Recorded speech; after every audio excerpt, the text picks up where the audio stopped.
Hello everyone, welcome to learn and enjoy YouTube channel. हम 10th standard के Maharashtra state board के संपूर्ण Sanskrit आमुदः book देख रहे हैं, जिसमें से पहला प्रथम पाठ हमने कल देखा। आज हम देखने जा रहे हैं दूसरा पाठ, द्वितीय पाठ व्यसने मित्र परीक्षा। Then let's start the today's video. द्वितीय पाठ व्यसने मित्र परीक्षा। हितोपदेशात स्वीकृता एषा कथा। यह कथा हितोपदेशात स्वीकृता इस यहाँ से ली गई है। हितोपदेशस्य कर्ता नारायण पंडितः। हितोपदेश के कर्ता कौन है? नारायण पंडित। उन्होंने लिखा है, हितोपदेशस्य चत्वारः विभागाः सन्ति। हितोपदेश के 4 विभाग है, 4 पार्ट है। मित्रलाभः, सुहृदभेदः, विग्रह, संधि।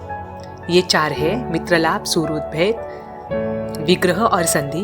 ग्रंथेस्मिन् पशुपक्षिणां कथा माध्यमेन नीतिवचनानि बोधितानि। और इस ग्रंथ में पशु पक्षी के माध्यम से, उनके कथा के रूप के माध्यम से हमें नीति वचन के बोध दिए गए हैं। मॉरल स्टोरीज है, परंतु पशु पक्षी के माध्यम से बताई गई है। और ये जो व्यसनी मित्र परीक्षा है, ये भी पशु पक्षी के माध्यम से ही हमें क्या करती है, नीति के वचन को हमें बोध कराती है या फिर हमें मॉरल देती है। Then let's start the today's video, today's lesson. अस्ति एकम चंपकम नामम अरण्यम। एक चंपक नाम का अरण्य था, जंगल था। अरण्ये चित्रांगो नाम मृगः एकाक्षो नामः काकश्च स्नेहन निवसतः स्म। और उस अरण्य में, उस जंगल में चित्रांग नाम का हरिण था और एकाक्ष नाम का कौवा यानी काक था। और वो जो स्नेह, दोनों भी स्नेह से एक दूसरे के साथ रह रहे थे। एकदा चित्रांगः वने भ्रमन् केनापि शृगालेन अवलोकितः।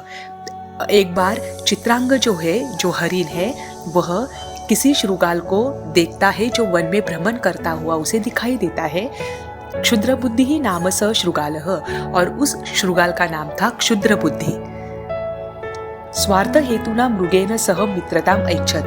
और वह जो शृगाल था, वह स्वार्थ हेतु के लिए, अपने किसी स्वार्थ के लिए मृग के साथ यानी हरिण के साथ मित्रता करने की इच्छा रखता था, मित्रता करना चाहता था। अस्तंगते सवितरि क्षुद्र बुद्धि ही मृगेन सह मृगस्य निवासस्थानम गतः। और जैसे ही थोड़ा देर बीत गया, शाम हो गई, तब जो शृगाल है वह हरिण के साथ हरिण के निवास स्थान पर गया। मृग शृगालौ दृष्ट्वा काको अवदत्। और मृग और शृगाल, हरिण और शृगाल, इन दोनों को देखकर काक ने बोला, कौवे ने बोला, सखे चित्रांग कोयम द्वितीय। हे मित्र चित्रांग, तुम्हारे साथ जो द्वितीय व्यक्ति है वह कौन है? मृग अब्रूत जम्बूकोयम। तो मृग ने क्या कहा? यह जम्बूक है यानी शृगाल है। आत्मसख्यम इच्छति, हमारे साथ मित्रता करना चाहता है। काकः उपादिशत अकस्मात आगंतुना सह मित्रता न युक्ता। जो अकस्मात कोई आगंतुक तुम्हारे जीवन में आए हैं, तुरंत उसके साथ मित्रता यह युक्त नहीं है। तदा कर्ण्य जम्बुकः शोकपम आह। और ये सुनकर जम्बुक क्या हुआ? शृगाल कोपित हुआ, क्रोधित हुआ और वह बोला, मृगस्य प्रथम दर्शने भवान अपि अपरिचितः एव आसीत्। जब तुम मृग को पहली बार मिले थे, हिरण को पहली बार मिले थे, तब तुम भी तो उसके लिए अपरिचित थे।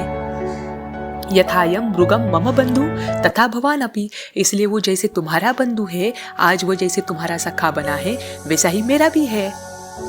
मृग अब्रवीत अलम विवादेन। और मृग ने कहा कि ठीक है, विवाद मत करो। वयम सर्वे आनंदेन एकत्र निवसामः। हम सब आनंद से एकत्र साथ में रहेंगे। काकेन उक्तम एवमस्तु। तो काक ने बोला ठीक है। किंचित कालानंतरम शृगालः मृगम अवदत्। किंचित काल समय बीतने पर शृगाल जो है, उसने मृग को क्या दिखाया? मृग को बोला, वनेस्मिन एकम सस्यपूर्ण क्षेत्रमस्ति। हमारे इस जंगल में एक क्या है, सस्यपूर्ण खेती है, जो क्या है, धान्य से भरी पड़ी है, भरी हुई है। दर्शयामि त्वाम, मैं तुम्हें वह दिखाता हूँ। तथा कृते मृगः प्रत्यहं तत्र गत्वा सस्यम अखादत्। और जब उसने उसे वो दिखाई, तब वहां से मृग और यानी हरिण और शृगाल क्या करते थे? रोज वहां पर जाकर क्या करता था? मृग प्रतिदिन उस खाद्य को खाता था। तद दृष्ट्वा एकस्मिन् दिने क्षेत्रपतिना पाशः योजितः। अब एक बार खेती के जो किसान ने मृगों को क्या करते हुए देखा, वहां पर धन धान्य खाते हुए देखा। तो क्षेत्रपति ने उसके लिए पाश योजित किया, यानी जाली फेंकने के लिए जाल योजित किया। तत्रागतः मृगः पार्श्वैर्बद्धः। अब मृग वहां पर क्या करता था, अकेला हर रोज खाना खाने के लिए जाता था। तो वहां पर उस दिन मृग गया और वो क्या हो गया, पार्श्वैर्बद्धः, उस बंधन में अड़क गया। सह अचिंतयत् इदानीं मित्राणेव शरणं मम। फिर वो सोचने लगा कि यहाँ पर अब मैं किसके शरण में हूँ, अपने मित्रों के। मेरे मित्र ही यहाँ पर मुझे क्या करेंगे, बाहर निकालेंगे। दूरात् तत्पश्यन् जम्बुकः मनसि आनंदितः। और दूर से क्या देखा, उस शृगाल ने उस मृग को पाश में बद्ध होते हुए दिखा और वह मन में ही आनंदित हुआ। सह अचिंतयत्, वह सोचने लगा, फलितम मे मनोरथम, आज मेरा मनोरथ फलित हुआ है, पूर्ण हुआ है। इदानीं प्रभुतम भोजनम प्राप्स्यामि, इसके आगे अब मुझे क्या मिलेगा, आज बहुत सारा भोजन मिलेगा। मृगस्तम दृष्ट्वा अब्रवीत, और मृग ने क्या कहा, उसे देखा शृगाल को, और मृग बोला, मित्र छिन्नी तावन मम बंधनम, हे मित्र मेरे बंधन को क्या करो, क्षीण करो, मुझे पाश से बाहर निकालो। त्रायस्व माम, मुझे बहुत तकलीफ हो रही है, यहाँ से मुझे मुक्त करो। जम्बू को दुरादे अवदत, मित्र दृढ़ोयम बंधः, हे मित्र यह बंध कैसा है, बहुत दृढ़ है। स्नायु निर्मितान पाषाणेतान कथम व व्रत दिवसे स्पृशामि। तो वो बोलता है कि ये स्नायु से निर्मित है, यानी जो कातड़ी होती है स्नायु, उससे बना हुआ है यह पाश। तो मेरे व्रत के दिवस में मैं स्नायु का स्पर्श कैसे कर सकता हूँ। इति इत्युक्त्वा सह समीपमेव वृक्षस्य पृष्ठतः निवृत्तः स्थित। और इतना बोलकर वह जो बाजू में वृक्ष था उसके पीछे जाकर वहां पर खड़ा हो गया। कौन, शृगाल। प्रदोष काले मृगम अन्विष्यन् काकस्तत्र उपस्थितः। अब दिन भर मृगों को खोजते हुए शाम के समय में, प्रदोष काले यानी शाम के समय में, काक वहां पर उपस्थित हो गया। कौवा मृगम तथा विदम दृष्टा स उवाच, और मृग को बंधन में देखकर वह बोला, सखे किम एतत्, यह कैसे हुआ। मृगेन उक्तम सूरद वाक्य से अनादरात बद्धोहम, अपने मित्र के वाक्य को अनादर करने से आज मैं क्या हूँ, पाश में बंधा हुआ हूँ।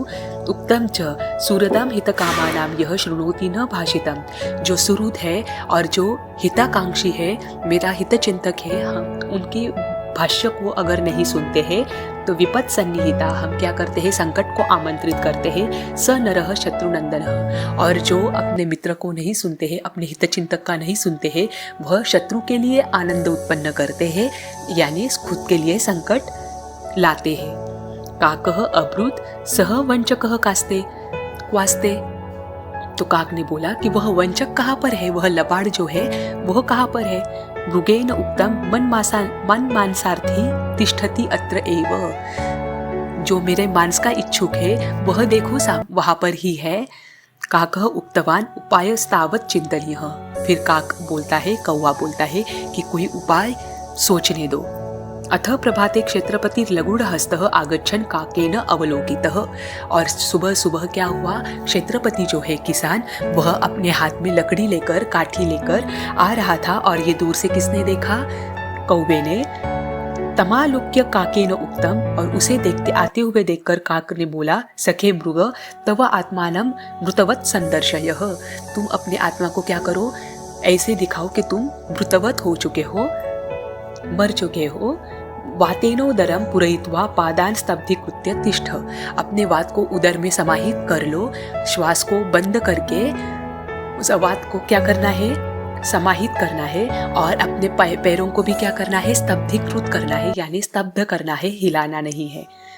यदाहम शब्दम करोमि, जिस समय में शब्द करूंगा, तुम्हें आवाज दूंगा, तदा त्वम उत्थाय सत्वरम पलायिष्यसे, और तुम उठकर तुरंत क्या करना, जल्दी से भाग जाना।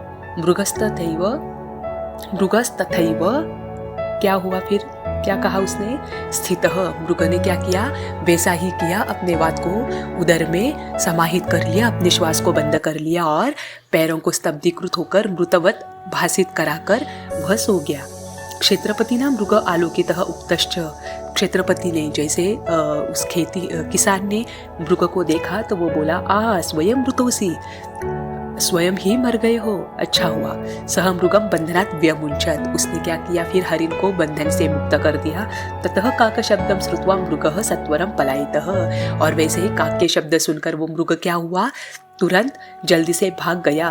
तमुद्दिश्य क्षेत्रपति नाक्षेप्तेन लगुड़ेन शृगालस्तावत् हतः, और ये देखा क्षेत्रपति ने तो उसने क्या किया, अपने हाथ की काठी फेंकी तो वह किसे लगी, उस शृगाल को लगी, और उससे शृगाल क्या हो गया, जख्मी हो गया, उसे वह काठी लग गई।